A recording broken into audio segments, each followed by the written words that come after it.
আমাদেরকে তিক্ত অভিজ্ঞতা স্মরণ করতে হয়। 1971 সালে একটি মুক্তিযুদ্ধের মধ্য দিয়ে বহু মানুষের রক্তের বিনিময়ে যেই বাংলাদেশের স্বাধীনতা অর্জিত হয়েছিল, সেই স্বাধীনতা অর্জনের 1 বছর অতিক্রান্ত হওয়ার আগেই বাংলাদেশের মুক্তিযুদ্ধের স্বাধীনতার সফলতাকে ছিনতাই করা হয়েছিল। বাংলাদেশের মুক্তিযুদ্ধ হয়েছিল এদেশের মানুষকে মুক্ত করে ছাড়বে ইনশাআল্লাহ। আল্লাহর উপর অবিচল আস্থা এবং বিশ্বাস রেখে ইনশাআল্লাহ বলে যে মুক্তিযুদ্ধের সূচনা হয়েছিল, যেই মুক্তিযুদ্ধের কমিটমেন্ট ছিল নির্বাচনে বিজয়ী হতে পারলে এদেশে কোরআন সুন্নাহ বিরোধী কোন আইন তৈরি করা হবে না। এভাবে জালিমের বিরুদ্ধে মুসলিমের লড়াই আখ্যা দিয়ে ইসলামের দৃষ্টিতে মুক্তিযুদ্ধে ঝাঁপিয়ে পড়া বিধান নিয়ে সেই মুক্তিযুদ্ধ শুরু হয়েছিল। সফলতা অর্জন করার কয়েকদিন পর পার্শ্ববর্তী একটি রাষ্ট্র থেকে প্রেসক্রিপশন আকারে লিখে দেওয়া সেই তাদের প্রেসক্রিপশন, তাদের প্যাম্পলেট, তাদের লিফলেটকে সংবিধান আকারে বাংলাদেশের মানুষের উপর চাপিয়ে দেওয়া হয়েছিল। 1972 সালের সংবিধান মুক্তিযুদ্ধের চেতনা পরিপন্থী সংবিধান, 1972 সংবিধান এদেশের স্বাধীনতা সংগ্রামের দীর্ঘ আন্দোলনের সঙ্গে বিশ্বাসঘাতকতার সংবিধান। সেই সংবিধানের মাধ্যমে বিগত 50 বছর এদেশের মানুষের মধ্যে বিভাজন তৈরি করা হয়েছে। সেই বিতর্কিত সংবিধানের দোহাই দিয়ে বাংলাদেশের মানুষের বিরুদ্ধে একের পর এক এদেশের মানুষের সেন্টিমেন্ট আর চেতনা বিরোধী কার্যকলাপ পরিচালনা করা হয়েছে। কাজেই সেই কথা স্মরণ করিয়ে দিয়ে আমি বলতে চাই, আজ বিজয়ের মাসপূর্তিতে বৈষম্য বিরোধী ছাত্র আন্দোলনের পক্ষ থেকে ঘোষিত আজকে শহীদী মার্চের প্রতি বাংলাদেশ খেলাফত মজলিসের পক্ষ থেকে সংহতি প্রকাশ করে আমি বলছি, হে ছাত্র জনতা, তোমাদেরকে সোচ্চার এবং সজাগ থাকতে হবে। ইসলাম প্রিয় জনতা, হেফাজতে ইসলামের নেতা কর্মী, এদেশের আলেম সমাজ, ইমাম সাহেবান, ধর্মপ্রাণ মুসলমান, আমাদেরকেও এই আধিপত্যবাদ বিরোধী বৈষম্য বিরোধী ছাত্রদের সাথে কাঁধ মিলিয়ে বাংলাদেশের 5ই আগস্টের অর্জিত বিজয়কে সংরক্ষণ করতে হবে। মনে রাখতে হবে, আমার 1971-এর মতো আমাদের এই দ্বিতীয় স্বাধীনতাকে ছিনতাই করার জন্য একটি কুচক্রী মহল উঠে পড়ে লেগেছে। তারা আবার এই সুযোগে নতুন করে বাংলাদেশকে ইসলাম বিরোধী ধারায় পরিচালিত করবার পায়তারা চালাচ্ছে। ট্রান্সজেন্ডার সহ পশ্চিমা বিশ্বের অসভ্য অশ্লীল বিভিন্ন কার্যকলাপ আমাদের শিক্ষা ব্যবস্থায় প্রবিষ্ট করে বাংলাদেশে একটি নাস্তিকবাদী প্রজন্ম গড়ে তোলবার পায়তারা চালানো হচ্ছে। আমরা দেখেছি আগস্ট বিপ্লবের বৈশিষ্ট্য ছিল এ জাতির মধ্যে একটি অভূতপূর্ব ঐক্য এবং সমন্বয় গড়ে উঠেছিল। স্কুল কলেজের ছেলেরা, ইউনিভার্সিটির ছাত্ররা, পাশাপাশি মাদ্রাসার ছাত্ররা টেকনাফ থেকে তেঁতুলিয়ায় সকল ভেদাভেদের দেয়াল গুড়িয়ে দিয়ে ঐক্যের একটি প্ল্যাটফর্ম তৈরি করেছিল। এই ঐক্যই আগস্ট বিপ্লবের ভিত রচনা করে দিয়েছিল। কাজে আমাদেরকে সতর্ক থাকতে হবে। বিগত 50 বছর এই পতিত স্বৈরাচারী শেখ হাসিনার রাজনীতিটাকে যদি আমরা একটু গভীরভাবে বুঝবার চেষ্টা করি, তাহলে দেখব শেখ হাসিনার রাজনীতির প্রধান 2টি বৈশিষ্ট্য ছিল। 1 নম্বর ছিল প্রতিশোধের রাজনীতি, 2 নম্বর ছিল বিভাজনের রাজনীতি। 1975 সালে শেখ হাসিনার বাবাকে বাকশাল গঠনের কারণে এবং 30,000 মায়ের বুক খালি করে 30,000 যুবককে খুন হত্যা করার কারণে এদেশের মানুষ ফুসে উঠে 1975 সালের আগস্টের অভ্যুত্থান করেছিল।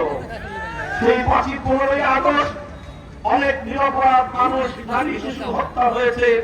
সেই হত্যাকাণ্ডের সমবেদনা আমরা প্রকাশ করি, কিন্তু তার অর্থ এই নয় যে বাকশাল কায়দার বৈধতা বাংলাদেশের মানুষ দিয়ে দিয়েছিল।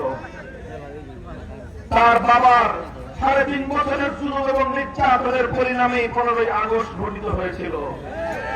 15ই আগস্টের পর শেখ হাসিনা আন্তর্জাতিক গণমাধ্যমে ঘোষণা দিয়েছিল, যে জাতি তার বাবাকে হত্যা করেছে যে জাতি তার বাবার হত্যাকাণ্ডের কারণে মিষ্টি খেয়ে সারা বাংলাদেশের মিষ্টির দোকানগুলো ফাঁকা করে দিয়েছিল, সে এই বাংলাদেশের মানুষের কাছ থেকে প্রতিশোধ গ্রহণ করবে।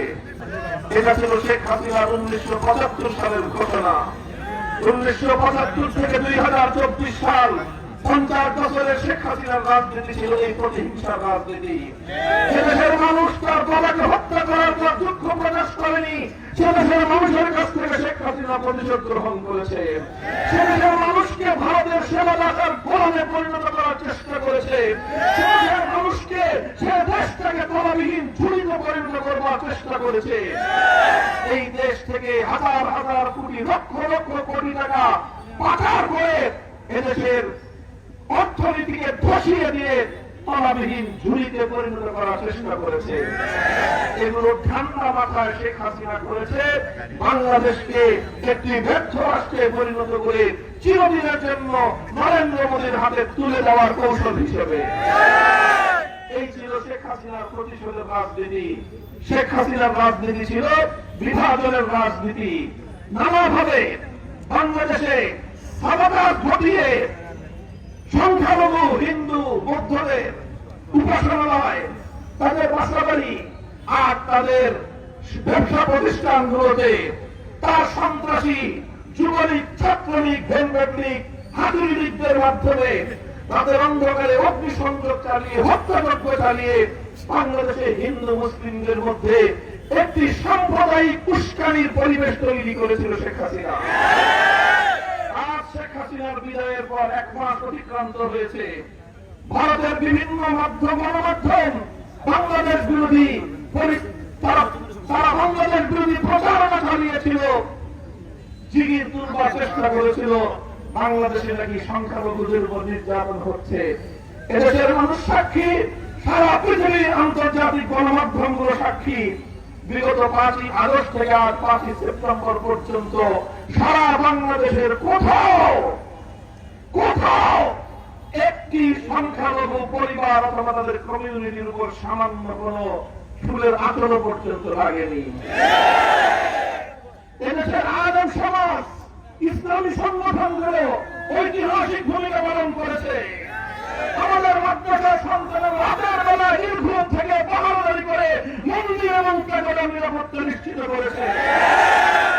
শেখ হাসিনা আসলে সাম্প্রদায়িকতার উস্কানি হয়, শেখ হাসিনা চলে গেলে সাম্প্রদায়িক সম্প্রীতি প্রতিষ্ঠিত হয়। এভাবেই প্রতি জায়গায় বিভাজন করে করে দেশটাকে ভাগ করে ডিভাইড অ্যান্ড রুল এই পলিসি অবলম্বন করে শেখ হাসিনা এদেশের মানুষের মাথার উপরে কাঁঠাল ভেঙে খেয়েছে এতদিন। আজ শেখ হাসিনার রাজনীতি ব্যর্থ প্রমাণিত হয়েছে। আওয়ামী লীগ বাংলাদেশের সবচেয়ে বড় সন্ত্রাসী সংগঠন হিসেবে প্রমাণিত হয়েছে। আওয়ামী লীগের গুন্ডা এবং মাস্টারেরা রাজপথে গুলি করে করে আমার স্কুল কলেজ ভর্সিটি মাদ্রাসার ছাত্রদেরকে হত্যা করেছে। শেখ হাসিনা এবং ওবায়দুল কাদের সরাসরি নির্দেশনা দিয়ে, সরাসরি উস্কানি দিয়ে, নির্দেশ দিয়ে তাদের সন্ত্রাসী ছাত্রলীগকে আমার ছাত্র জনতার বিরুদ্ধে বেরিয়ে দিয়েছে।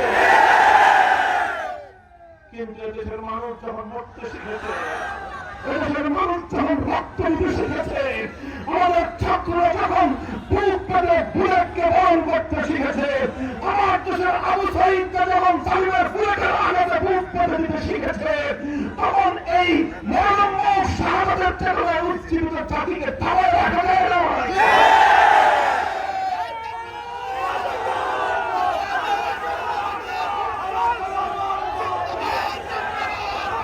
মনে রাখবেন, যে জাতি মরতে জানে, যে জাতি মরতে জানে তাদেরকে কেউ মারতে পারে না।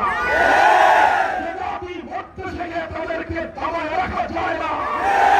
বাংলাদেশের 18 কোটি মানুষ আজ যে ঐক্যের প্ল্যাটফর্মে ঐক্যবদ্ধ হয়েছে, ভারত তুমি বানের পানি দিয়ে আমাদের কাছ থেকে প্রতিশোধ গ্রহণ করতে চেয়েছিলে, তোমার উজানের সমস্ত ভাগগুলো খুলে দিয়ে আমার বাংলাদেশের দক্ষিণ পূর্বাঞ্চলকে ভাসিয়ে দিয়েছ।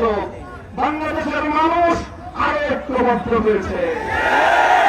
পরিষ্কার ভাষায় বলতে চাই, ষড়যন্ত্র করে, চক্রান্ত করে এই বাংলাদেশের অগ্রগতিকে রুখে দিতে পারবে না ইনশাআল্লাহ।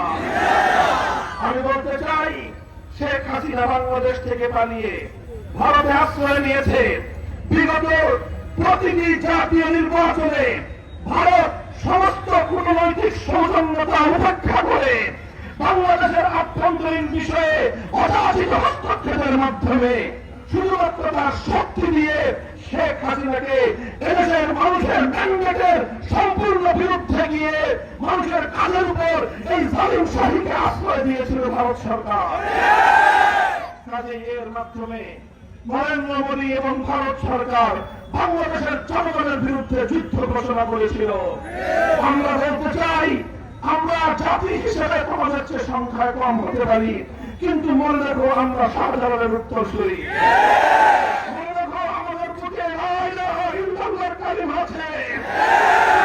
দেশকে আবার তুমি করতলগত করার চেষ্টা করো, অগ্রগতি তৌহিদি জনতা জিহাদের জজ্বায় তোমাদের বিরুদ্ধে ময়দানে ঝাঁপিয়ে পড়বে।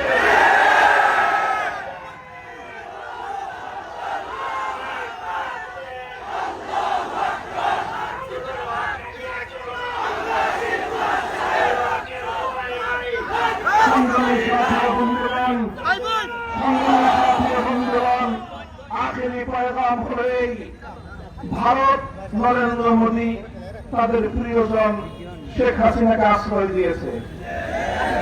বাংলাদেশের সাথে জাতিসংঘের অধীনে বন্দি বিনিময় চুক্তি রয়েছে বাংলাদেশের। সেই শর্তে, সেই চুক্তির আওতায় শেখ হাসিনা সহ তার সকল খুনি মন্ত্রিসভার সদস্যদেরকে অনতিবিলম্বে বাংলাদেশে ধরে এনে বিচারের কাঠগড়ায় দাঁড় করাতে হবে। আমার হাজার হাজার সন্তানদেরকে হত্যা করার অপরাধে শেখ হাসিনা দৃষ্টান্তমূলক বিচার করতে হবে। অন্তর্বর্তীকালীন সরকারকে বলতে চাই, হত্যাকারীদের, খুনিদের বিচারের ক্ষেত্রে কোন নমনীয়তা প্রদর্শন করার যদি কেউ চেষ্টা করে তার বিরুদ্ধে আমরা প্রতিরোধ করে তুলব। বাংলাদেশের মানুষের অর্থনৈতিক বিপর্যস্ত করে মানুষকে লক্ষ লক্ষ কোটি টাকা বিদেশে পাচার করেছে, সেই টাকাগুলো এনে দেশ এবং জনগণের কল্যাণে ব্যয় করতে হবে। সংগ্রামী সাথী বন্ধুগণ, সকল বৈষম্যের বিলোপ চাই, সকল অন্যায় এবং অবিচারের আমরা বিরতি চাই, ন্যায় এবং ইনসাফপূর্ণ একটি সমাজ আমরা করতে চাই। এজন্য পূর্ণাঙ্গ ন্যায় ইনসাফ ভিত্তিক সমাজ যদি করতে চাও, মানব রচিত তন্ত্র আর মন্ত্র দিয়ে হবে না। সেজন্য প্রয়োজন সৃষ্টিকর্তা মহান রব্বুল আলামিন প্রদত্ত রাজনৈতিক বন্দোবস্ত, রাজনৈতিক ব্যবস্থা। আল্লাহ প্রদত্ত সেই রাজনৈতিক ব্যবস্থার নামই হল আল্লাহর প্রতিনিধিত্ব, স্রষ্টার প্রতিনিধিত্ব তথা খেলাফতের রাজনীতি।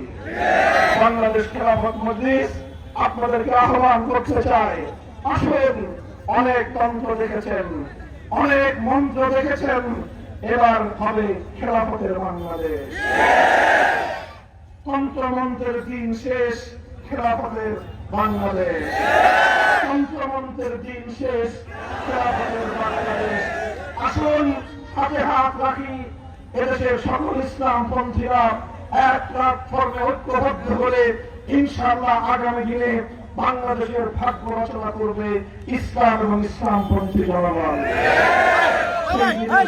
আহ্বান জানিয়ে বাংলাদেশ খেলাফত মজলিস, খেলাফত যুব মজলিস, ছাত্র মজলিসের পতাকা তলে দেশপ্রেমিক জনতাকে ঐক্যবদ্ধ হয়ে আল্লাহর জমিনে আল্লাহর দ্বীনের ঝান্ডা সমুন্নত করার উদাত্ত আহ্বান জানাই। আমারও সকল শহীদদের রূহের মাগফিরাত কামনা করি। বানভাসী মানুষের জন্য সকলকে পাশে দাঁড়ানোর উদাত্ত আহ্বান জানিয়ে আগামী দিনের রাজপথের সংগ্রামী সালাম জানিয়ে বিদায় নিচ্ছি। وآخر دعوانا الحمد لله رب العالمين। السلام عليكم ورحمة الله।